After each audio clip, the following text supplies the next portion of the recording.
Hello, I'm the Eternal Newbie. The extra L is for Luminary, as in, the game I'm in has a true Luminary member. This bastion of manliness basically has single-handedly saved the party from a TPK. Who do you think this god among players is? Go ahead and take a guess. Did you guess the Eternal Newbie? Sadly, it's not me. It's an NPC by the name of Jake. He saved us on more than one occasion, and I'm totally fine with being the proverbial damsel in distress each week. Yep, totally fine. Not bitter at all. Before I get into it, how about doing your old buddy the Eternal Newbie a solid and subscribing? It would be much appreciated. I know what you've got to be thinking. How could an amazing player like me have to be rescued so much? I know, right? I mean, not to brag or anything, but I am the guy who stuck his arm down a giant werewolf's maw. Let me tell you, the first time he saved us, we were 4 level 1s attacking an orc camp. Now you're probably thinking to yourself, attacking an orc camp at level 1? That's not smart. Unfortunately, we wouldn't be able to join the guild if we didn't complete the mission, and then it's game over. Or maybe not. I guess we could have gone back and taken up farming or something. After all, the world of Dungeons and Dragons needs manual laborers too. But then we never would have known how cool Jake is. Did I mention that Jake is the DM's player character from a different game? I know, super cool, right? But of course, I'm not sour or anything. The orcs are wiping the floor with us, and it looks like it's going to be a TPK.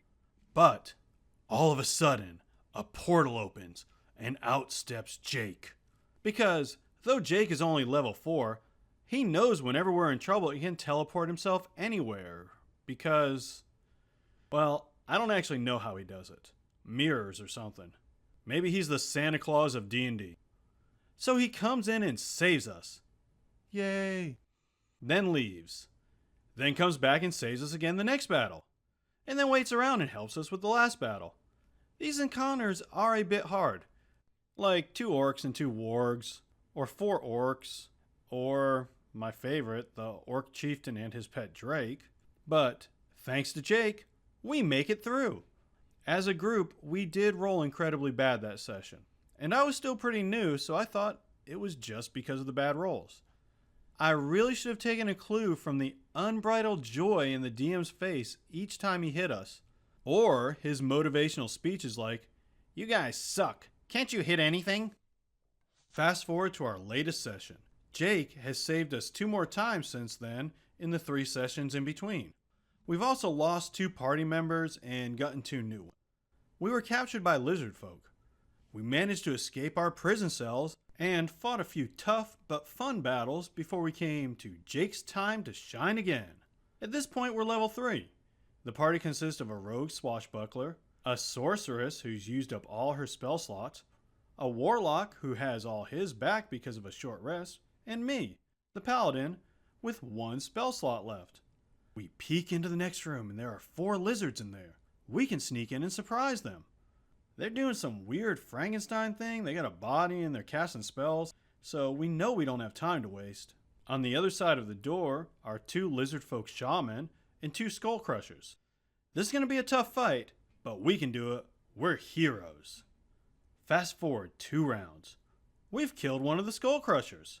The rogue had crit one of the shaman for like 15 damage. Then on my turn, I rolled a 16 and did like 14 damage. I was feeling pretty good because that's almost max damage for my character. Strike that. It was max damage because when we were captured, my great axe was not with the rest of our stuff. So I was using a salvaged battle axe.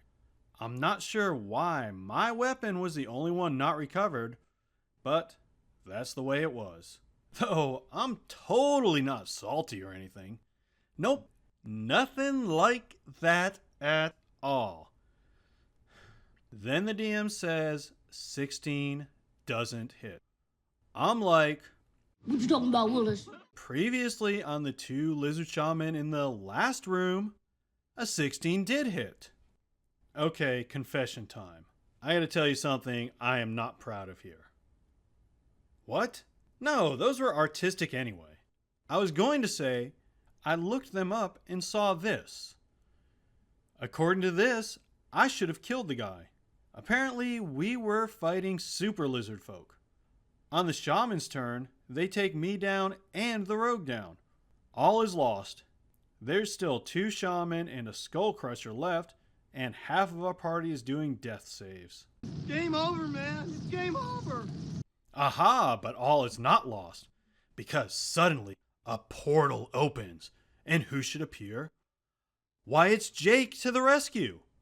Jake comes in, finishes the bad guys, and then heals us with potions. Jake is the hero. Yay! And the session ends. Now, I'm just the teensiest bit annoyed, but I'm not caustic. No, not caustic at all. I look up the encounter on Kobold Fight Club, which is a really cool website for that. Against regular versions of these enemies, this is a deadly encounter. But, like I said, he buffed them. The Skull Crushers had at least 50 hit points, higher ACs, and battle axes, and that shaman that I missed took 45 points of damage before he went down. No, not angry one little bit.